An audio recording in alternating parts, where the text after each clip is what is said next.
Sa patuloy na fighter jet project ng ating Philippine Air Force, patindi ng patindi ang labanan sa pagitan ng iba't ibang defense companies na nag-o-offer ng kanilang mga fighter jet sa ating bansa at paganda ng paganda din ang kanilang mga ino-offer na nagpapahirap kung ano ba talaga ang pipiliin ng ating Air Force. Isa na nga sa mga nangunguna sa proyekto ay ang bansang Sweden na kung saan nag-offer ng kanilang JAS 39 Gripen EF variant na pinaka-advanced at pinaka-latest nilang fighter jet sa ngayon at nagpahayag din ang Swedish government na tutulong sila sa pinansyal na problema ng ating bansa upang mapilingan ng Philippine Air Force ang kanilang fighter aircraft. Samantalang ang isa namang naunguna din talaga noon sa proyekto na mga F-16 Block 7072 o mas kilala sa tawag na mga F-16 Vipers na ino-offer naman ng Lockheed Martin ng Estados Unidos ay nagsabing magtatayo sila ng maintenance facility at paggawaan ng component sa Pilipinas upang masigurado na palaging nasa top condition ang mga fighter jets at malaki din ang may tutulong nito sa ekonomiya ng bansa.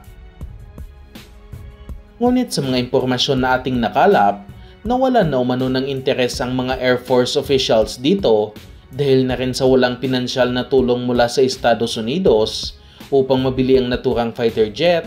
at punuan na rin ang factory ng Lockheed Martin sa ngayon dahil sa dami ng kanilang order kaya matagal pa maidi-deliver ang F-16 kung ito ang pipiliin ng Pilipinas. At sa pagbagsak nga ng F-16 ng Lockheed Martin sa kompetisyon na ito, lumabas naman ang isa pang fighter jet na ino-offer ng South Korea na mukhang tatalunin na rin pati ang JAS 39 Gripen ng Sweden at malaki ang tsansa na ito na talagang mapipili ng Philippine Air Force. Ito ang mga KF-21 Boromei na gawa ng Korea Aerospace Industries na isang semi-stealth 4.5 generation na fighter jet na isa sa mga huling in-offer sa fighter jet project ng ating Air Force at uumpisa na ang mass production sa susunod na taon. At sa bagong balita na ating nakalap, mukhang mas pinatindi pa ang package na kasama sa offer ng South Korea matapos sinabing kasama umano ang local production ng mga KF-21 at pagtatayo ng paggawaan nito sa Pilipinas at napaka-game changer talaga nito para sa ating bansa dahil dito na natin matututunan ang paggawa ng fighter aircraft. Hindi natin alam sa ngayon kung dito talaga mismo gagawin sa ating bansa ang mga KF-21 o hindi kaya dito i-assemble lamang ang mga aircraft at sa aking opinion lang din ay ang pag-assemble lang siguro ang kayang gawin ng bansa sa ngayon dahil ibang level na kung gagawin talaga ang KF-21 dito sa Pilipinas. Dagdagan pa ito na popondohan umano ng South Korea ang buong 100% ng fighter jet project ng Philippine Air Force upang matuloy na talaga ang pagkakaroon ng fighter jets ng ating bansa na ilang taon nang nade-delay dahil sa kawalan ng pondo. At sa balita naman mula sa Max Defense, mukhang ito na talaga ang napili ng ating bansa matapos ibinalitang umabot na ang usapan pagdating sa kontrata at hindi pa ito naaabot ng ibang mga bansang nag-offer din ng kanilang fighter jets na ibig sabihin ay ang KF-21 na talaga ang bibilhin ng Pilipinas. Sinasabing nasa unang 12 muna ang bibilhin ng ating bansa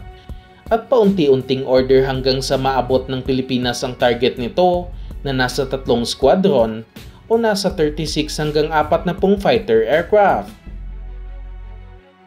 At dahil na rin sa malaking factor din ng delivery ng mga fighter jets, sinabi sa balita na ang kasalukuyang mga KF-21 para sa South Korean Air Force ay ibibigay na lang sa Pilipinas upang mas mapabilis ang delivery, kaya ilang taon na lamang ang hihintayin ng ating bansa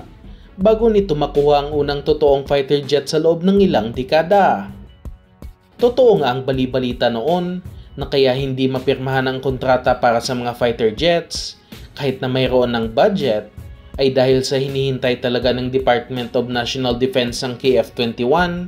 lalo na't matindi rin ang kapit ng South Korean Defense Company sa ating bansa na napatunayan na rin sa mga proyekto ng Philippine Navy.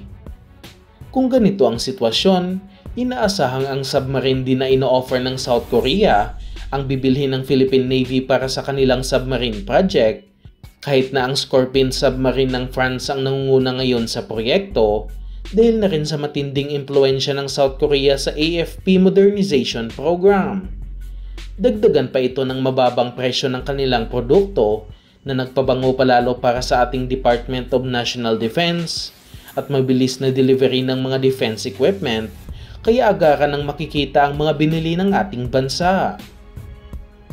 Pagbalik sa fighter jet project, hinihintay na lang natin sa ngayon na formal nang mapirmahan ang kontrata at masasabi na talaga nating matatapos na ang paghihintay ng marami sa pagbili ng fighter jets na ito.